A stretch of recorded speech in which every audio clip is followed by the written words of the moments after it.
Hello. Thanks for clicking. I'm Mark Morris. I'm just enjoying a fresh hot cup of Java from my new mug. All the World's a Stage YouTube channel sent me my first piece of VCLT, Vinyl Community Love Train. You never forget your first, Steve, and this is it. That's not what we're here to talk about, though, today. Though I do appreciate this mug, Steve, and I am so ready to rock. Steve actually introduced me to who I'm going to be talking about today. I'm entering a contest sponsored by Alex from Beer and Vinyl. I ran into Alex on one of Steve's live streams, one of his infamous, so famous, it's infamous, Sunday Night Vinyl Confessions. And I've been following ever since. So Alex has put together a contest where it's a push to get him to 500 subscribers. He's so close. He can just taste it. I think he's like at 488 when I'm posting this. You know who else is close to 500? Me. So feel free to subscribe to me. But seriously, I'm going to link to Alex down below for the contest rules, and go over there, be part of the contest if you can.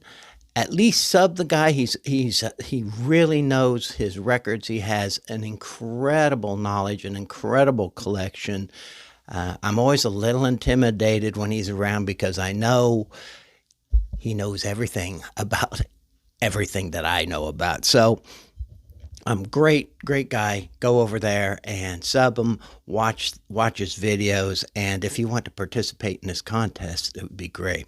So the contest entails 5 records, 500 subs, 5 records that remind you of somebody that you care for or love. I could have picked a zillion records because I associate almost every record with something or someone that was going on at the time when I first heard it. That's good coffee out of this mug, Steve. But I was able to narrow it down to 5. 6. I'm going to put in a bonus one. But I'm going to start with, the prize. The prize. He has like a couple of records to choose from. He also may offer an Amazon gift card if you're not interested in the records or you live overseas or something like that. Very worthy prize. I've won stuff from Alex before, so I'm feeling good about this. He's the one who made me a winner in the first place, so I think the trend's going to continue. I've actually asked him to just send me the prizes now just to save time, but we're going to go through the official channels. The first record that I'm talking about, Biff Rose, The Thorn in Mrs. Rose's Side. This record came out in 1968. That's Biff on the back. The reason that this record is in this stack is because my brother Terry, who was just somebody I love immensely, who really guided me through a turbulent adolescence, he listened to this record. He bought this record. I come from a big family. Every single one of us made fun of my brother for listening to this record. He loved this record, defended it all the time. It's not a bad record. I think we just had a fun time cajoling him about it. But he listened to this record all the time. I'm not going to say all the time. He listened to it enough. I don't think he liked to listen to it in front of people because the family did rib him about it so much. But he really enjoyed this record, and I've always associated Biff Rose with my brother Terry. Terry really guided me, when I first started getting interested in music, 4th, 5th, 6th grade. He was a real guiding force. He was so he was so wise about it. He kind of directed me, well, you like that, you might like this. He is the one, and he probably doesn't know this, but I heard the song Blowing in the Wind by Peter, Paul, and Mary. And I really loved it. And I was telling him about it. I think I was in 5th or 6th grade. And he said, that's a Bob Dylan song. They're doing a Bob Dylan song. And I said, oh, really? I'd never really listened to Bob Dylan, didn't know who he was. But I searched out Bob Dylan. I got the record. I think it was one of those greatest hits with that on there. And I fell in love with Bob Dylan. And Bob Dylan, of course, changed my life. So thank you, Terry, for that. I love you very dearly. Here's the other thing about Biff Rose. What people may know him for, if you don't know Biff for his own work, Hunky Dory, David Bowie, Hunky Dory. He does a Biff Rose song on there called Fill Your Heart with Love. That's a Biff Rose song. The other thing that's interesting about Biff Rose is David Bowie was a huge fan. In fact, in 1973, Biff Rose played at Max's Kansas City. Bruce Springsteen opened for Biff Rose. That's kind of an incredible thing to me.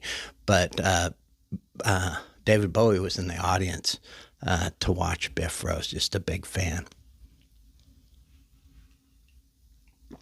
Damn, this coffee is just tasting so good today. Which leads me to this album. Hunky Dory, David Bowie. I had a best friend through junior high and high school. His name was Brian Ferguson.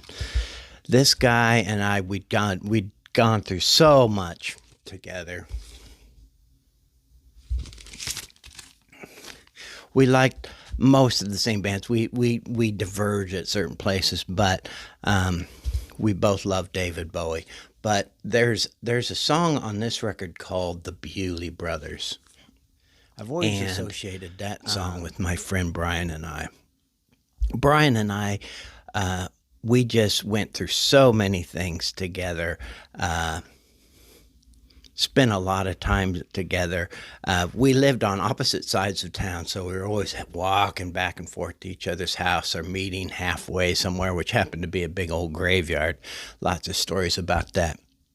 But we explored music together. We were both like to write.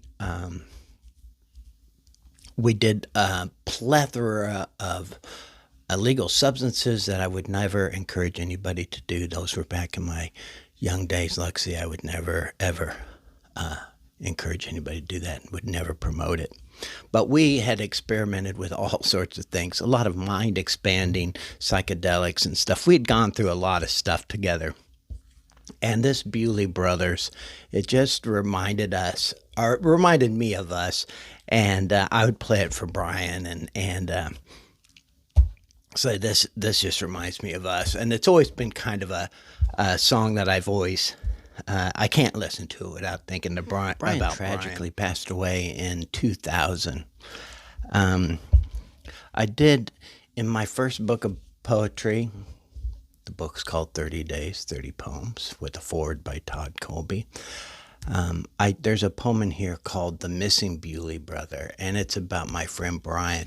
If you're interested in poetry, I will link to this down below. I've also got another book called Blue Rooms. I'll link to them both, just in case you're interested. Anyway, I get teary-eyed when I listen to the Bewlay Brothers just because Brian was such a big part of my life and then was just tragically taken from my world. And I just love this album. I can't listen to it out without thinking about Brian. I gotta have a sip of coffee after that.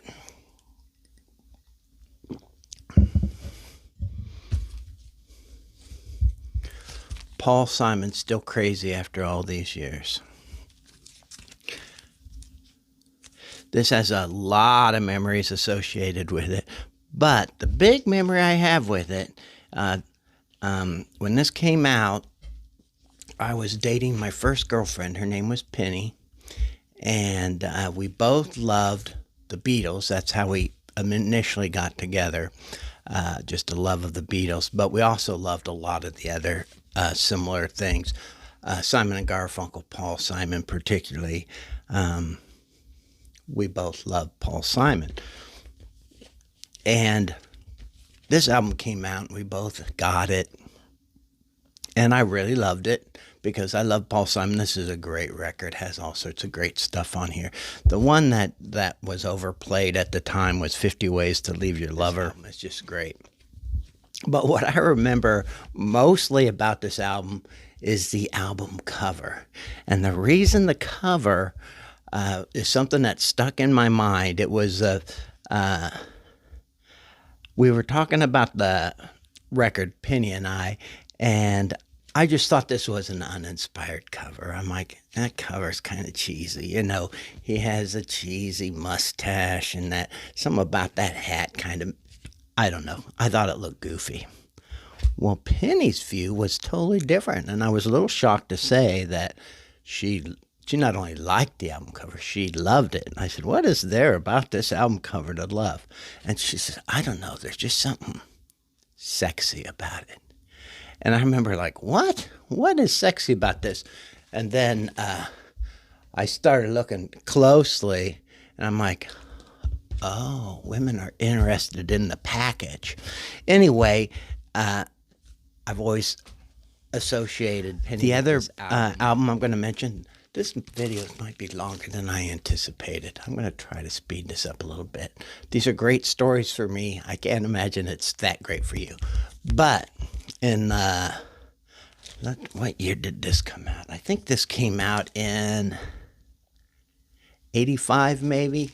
Rum, Sodomy, and the Lash by the Pogues. Anyway, I was living in a house with my then girlfriend. Her name was Pam.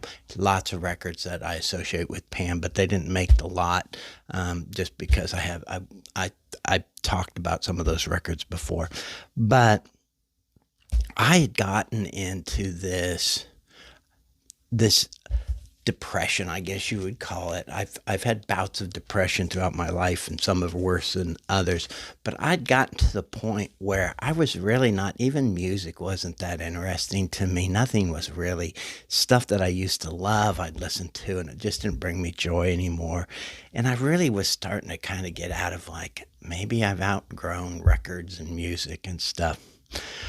Well, my friends, Mary and Keith. Mary was a friend I knew from high school, and then she ended up dating and marrying Keith. And Keith turned out to be just a wonderful guy. I love these two both very much.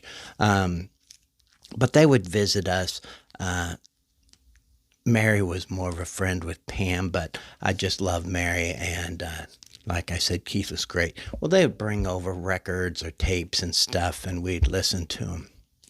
I wasn't, like I said, just wasn't feeling the music. And I think it was a tape or a CD they brought over, and it was Rum, Sodomy, and the Lash. Rum, Sodomy, and the Lash. That's the name of the album. I just love that album title. But they put it on, and the first song is that Sick Bed of Coquelin. Holy smokes. Right away, I'm like, this is great. This is great. I'd never heard Irish folk punk music before, and it was awesome. And so it got me rejuvenated, and I started buying records again that I ended up giving away several years later. But really loved the Pogues. Shane MacGowan, just great stuff. And I just love those two very much. I cannot listen to the Pogues, not just this record. This is the first record I heard. But anytime I hear the Pogues, I think of my friends Keith and Mary. So I love you guys very much.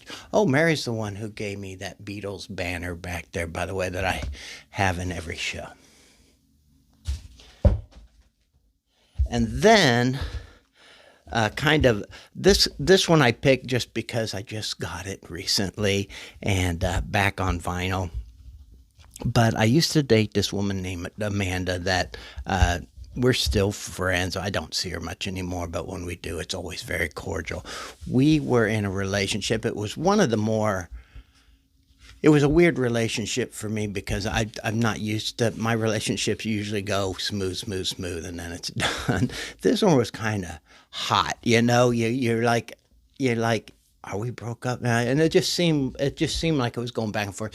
We were very similar in so many ways, but she had something that I didn't, and that was ambitious. This Amanda, very ambitious person, knew what she wanted in life, and she went out to do it.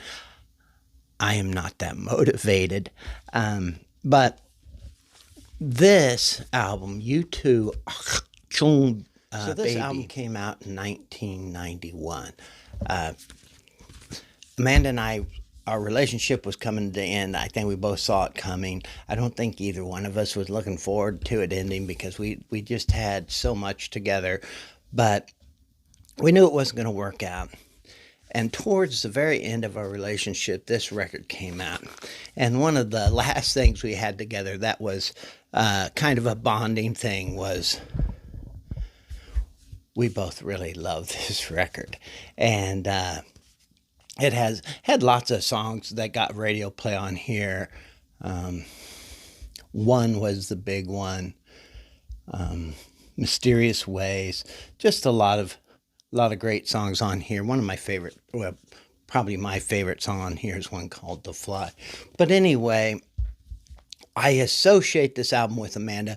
It's just, it's kind of a melancholy feel. I still love the record, and I still think Amanda's great. Now, you lucky dogs, because I'm a generous soul, I wanted to throw in this 6th album, and I'm going to make this quick, guys. This video has gotten a lot longer than I intended, because I like to talk about people I love and records. So that's it. Rex Harrison, Julie Andrews, My Fair Lady. Now, that is not the cover of this record. This record I found in my mother's music collection after she died. Or it might have been in my brother's collection that he was giving away, and I pulled it out of there. I can't remember exactly. But what I've never listened to this record. My mom obviously had, though, because it is in terrible shape. I would never play this on a turntable that I wanted to last for a while. But what I love about it is how my mom was so excited about this record. She cut out these pictures from, it looks like a newspaper. It has talks about Julie Andrews winning an Oscar, but down here she wrote right on the record. I mean, I guess after you paste newspaper stuff over the cover, you don't mind writing on it. But she wrote, went to Des Moines with Velma to see My Fair Lady on Sensorama, I think is what she's writing there, February 27th, 1970. And then she underlines, Aubrey Hepburn played. So she had this experience with, Velma was a sister that she loved very much, died of leukemia at a young age, but, oh, it even has Velma's initials on here. Didn't notice that. This is great. Anyway, I'm so glad I found this record and I have kept it. It brings me joy that my mom was so excited about something that she defaced a record cover and wrote this stuff on there. She underlined in this article, My Fair Lady was chosen Best Picture of the Year.